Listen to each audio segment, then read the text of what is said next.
Boyd, the Northeast Kingdom. My husband, David, and I were always avid campers. We were both always the outdoorsy types and felt most at home in the woods sitting by a campfire. Something about the peace of nature and silence of the forest would always put my mind at ease. However, we could never find that peace at a state park or a private campground. It just wasn't the same as the primitive camping we enjoyed so much. We always pick up the best spots from locals and other primitive campers. There are so many beautiful views and peaceful sites that are hidden away. One such site we heard about was about 5 miles off of Route 3 in Vermont's Northeast Kingdom. We heard stories about the mountain views and a peaceful lake that was one short hike away. We drove up to one of those dirt rest stops for when you need to use the bathroom or switch drivers and began our hike from there. After about 2 hours of hiking, we found a clearing in the forest. It was roughly 30 feet across and just as wide. We immediately began setting up camp. David began to set up the tent and I went to collect some branches for kindling. While collecting some kindling, I heard something off in the distance. I wasn't sure what it was at first, but then I heard it again, and the noise was much clearer. Laughter. I mentioned what I heard to David, and we agreed it was most likely just someone else camping nearby. I was a little disappointed at the idea that this site wasn't as isolated as we thought, but I wasn't going to let this ruin our trip.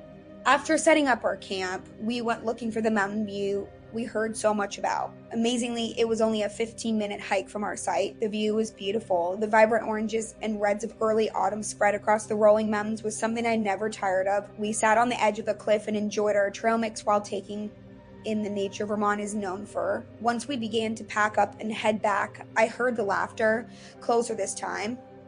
It was coming from down the cliff, and it was much clearer. It was high-pitched and giggly like that of a small child. I pointed this out to David, but he didn't hear anything. He played it off as being the wind or maybe the campers I heard earlier. I really wanted to believe him, but something about the laughter was just wrong. I pushed down my concerns, and we returned to camp.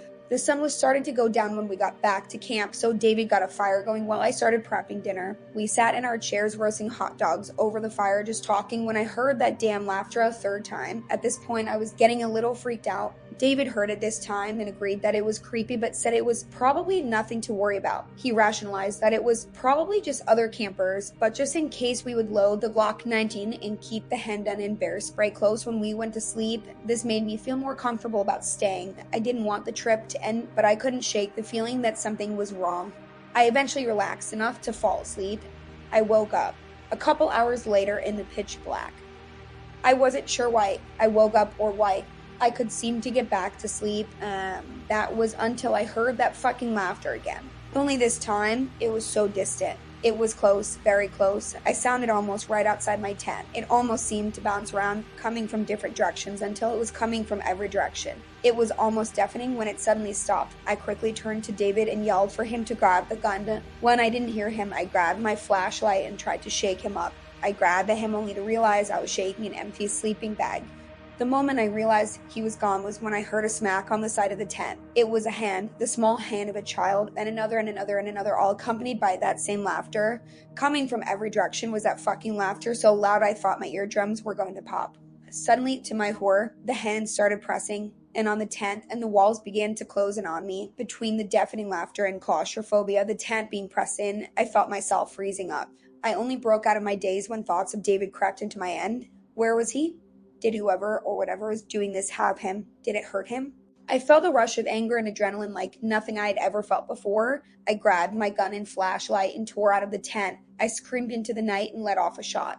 That shot brought the woods to an instant silence. I quickly scanned the clearing, calling for David. That was when I noticed a pile of leaves on the other side of the clearing at the base of a large tree. I slowly crept over, terrified of what I might find.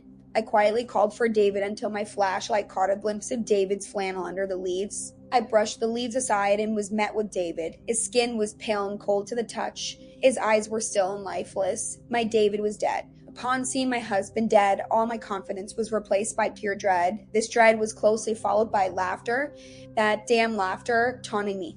My fight or flight hit me hard, and I chose flight. I grabbed my bag and ran in the direction of the trailhead, laughter following me the whole time. When I arrived at the cart, I locked myself inside and called 911, begging for help. Some rangers and state troopers showed up with an ambulance and tow. They scoured the woods, finding my campsite and my David, but little else. David's death was officially ruled an accident, though they never could explain how the accident happened. But I know what happened. Something in those woods killed him. It's still out there, and I think it might have followed me home. Sometimes on quiet nights, when I listen closely on my back porch, I hear the faint sound of a child's laughter.